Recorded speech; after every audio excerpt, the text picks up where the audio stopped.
Hi, I'm Manny Fitzsimmons. I'm your Washington REALTORS legal hotline lawyer.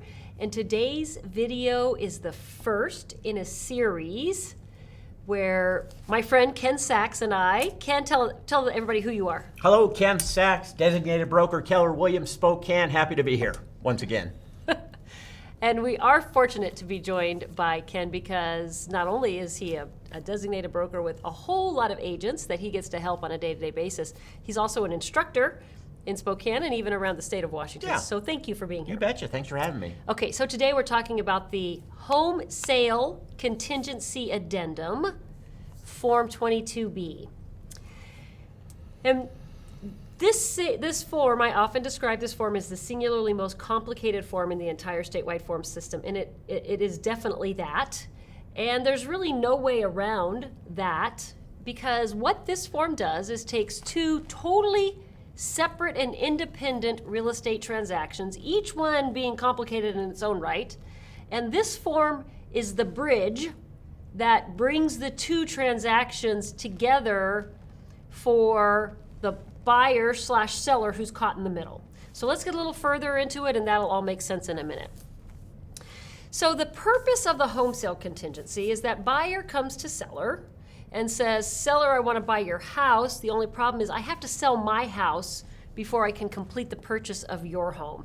So will you please give me some time period where your ability to sell the property isn't completely eliminated. You could sell it to somebody else, but we're going to put up a roadblock, if you will, an obstacle to other buyers purchasing the property while you give me an opportunity to sell my home. Because here's what I don't want to have happen, seller. I don't want to sell my home and then not get to buy your home. So I'm hoping to bridge these two pieces of my life. And that's what Form 22B would help a buyer do. So here's my question. Okay. Before we even get into the nuts and bolts of Form 22B, I think it's really helpful, listing brokers, for you to help the sellers understand what it is that they're getting into if they agree to a home sale contingency transaction. And I'm not saying that sellers shouldn't agree to a home sale contingency transaction, but no seller should agree to a home sale contingency addendum in the buyer's purchase and sale agreement without fully understanding what that means. Yeah, well, Annie said it's one of the most complicated forms out there, but there's no way for it not to be complicated because there's so many moving parts. And the key, like everything else, is licensees, you have to explain thoroughly what the seller is getting ready to get into, as well as the buyer. There's just so many things. And without that explanation and without the ability to convey that, your client's going into this scenario without all the information, and that's a recipe for disaster. So one of the things that I always tell brokers is you got to make sure the seller knows that even though they've signed a purchase and sale agreement, they still got to make their beds every morning. Right. Still got to do something with the dog. They've still got to get that advance call if they have children. They've got to take care of the children, get them out of the house. So even though you've sold your house, you still got all the frustrations, if that's what you call them. You've still got the logistics of having your home on the market. And emotions. And having buyers come through who don't want to buy your house. That's never fun, right? No, that's emotions. The other thing that I think listing brokers need to make sure that sellers understand before sellers sign the home sale contingency purchase and sale agreement is that, seller, when I walk out your door, you signed an agreement, you're subject to a purchase and sale agreement, but when I walk out the door, I can't tell you what the closing date of your transaction is. Right? That sounds very attractive. Don't know if I'm going to close. I'm in a contract, but people can still come and look at my house. Right. And if I close, I have no idea when that will be. So when do I order the moving truck? Right. No idea.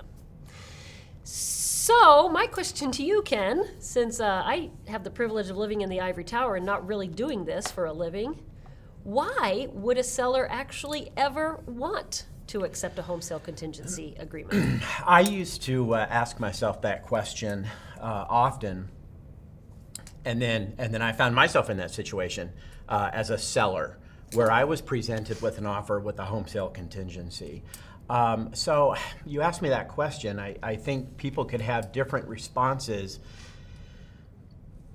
It's so circumstantial. whether or not it's going to work for any particular seller to be in that situation. Now, when I did it, we were in an appreciating market, and homes were selling rather quickly. Where was the home that needed? You're in Spokane, so Yeah, so I had a house in Spokane, and the buyer's home that they had to sell was in Seattle. okay. So this seems like a really fundamental issue, but if you're selling in Spokane and the buyer has to sell a home in Seattle, you need to know. I mean, you can't just assume that that house is going to sell, right? Absolutely not. Absolutely not. I don't want to be tied up in a contract. So so I get that you were the seller, but pretend like you were just a listing broker for right now, okay? You're the listing broker helping a seller evaluate whether or Right. not they want a home sale contingency Right. agreement.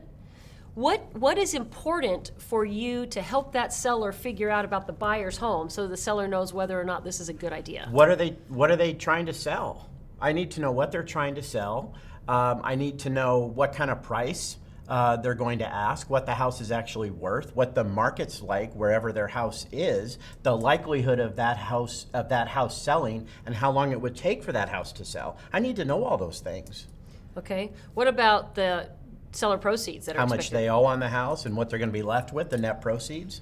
You need to know all those things. You can't just look at this contract, yay, sign, we're done. So how do you, if you're a broker in Spokane and the house that the buyer has to sell is in Spokane, I assume you can handle those questions for the buyer. I would hope I can handle that. What if the house is located, like you said, in Seattle, or what if it's across the country in North Carolina? What do you do then?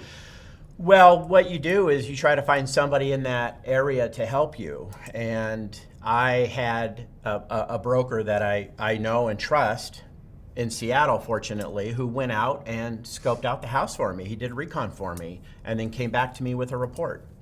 So I was fortunate to have that. And if I didn't have that, I would find somebody that I could get that from. Okay, so again, somewhat informally, because you were the seller and you knew the broker in Seattle. Yes. If you're the listing broker and a seller is relying on you for advice, Right. Is it enough to get an informal report? Do you need to get a market value analysis, a broker's price opinion on that buyer's home? What do you have to do? Well, I'm going to want to do the best I can to answer the questions that I outlined earlier. And that may be to the extent of getting a market evaluation on that property, wherever that property is. It may include all that. Okay. Might you have to, let's say the home is in North Carolina. Might you have to pay a broker in North Carolina to give you that information? You might have to. Okay. Yeah. Is it reasonable to ask the seller to pay those costs if you have to do that? Yes, I would have a conversation with the seller, and that would be in the realm of being reasonable to have a seller pay for that. Because ultimately it's up to the seller whether or not they want to do that, right? It is up to the seller. It is up to the seller, yes. Okay, that makes sense to me. Okay, before we leave theory, tell Okay. me one more thing. Here, I'm gonna actually spill the beans a little bit. On a home sale contingency addendum, there's an easy out for a buyer who, and we're gonna get to this later in the series, but while we're talking about theory, it's really important for this to be part of the seller's calculation. A buyer who's subject to a home sale contingency addendum, if they get a bump notice, can waive the home sale contingency addendum. It creates all kinds of consequences we're going to talk about in a later video in this series. But what I want to talk about right this minute is that every seller who is going to consider accepting a home sale contingency addendum should do what with respect to the earnest money? Well, I think this is really a big deal, and a big deal that listing agents, you really need to understand, and you really need to have this conversation with the seller. And with regards to earnest money, before I answer that, let's kind of play it out. So the buyer ends up waiving the contingency, and I'm not going to answer all the questions that we're going to get into later videos, but they waive the contingency, they agree to close because they don't want to be bumped. Well, what if they then aren't able to sell their house, and now we're 70 days into the transaction, they can't sell the house, so they can't buy your house, and the default is forfeiture of earnest money. Is the amount of earnest money that you have on account going to be satisfactory to that seller whose now house won't sell? Right. So if we have $2,000 earnest money and the seller, and it's all of what you just said, plus the seller has lost a buyer that they wanted to Right, sell to, the right, bumping buyer, right. So your seller has lost a buyer they wanted to sell to, and now they've lost 70 days of marketing time, and this buyer walks away. If they collect that $2,000 of earnest money, does that satisfy them? Or in hindsight, would they have said, if I'd known then what I know now, I never would have accepted $2,000 earnest money. I wouldn't have done this for less than, pick a number, whatever that Right. number would be. Right.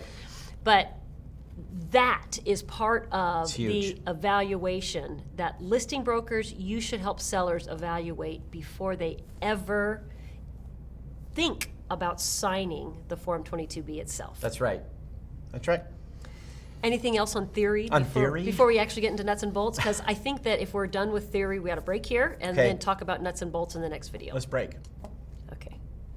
Thank you for being a Washington REALTORS member. If you have questions on what we've discussed so far or anything else, send an email to me, legalhotline@warealtor.org.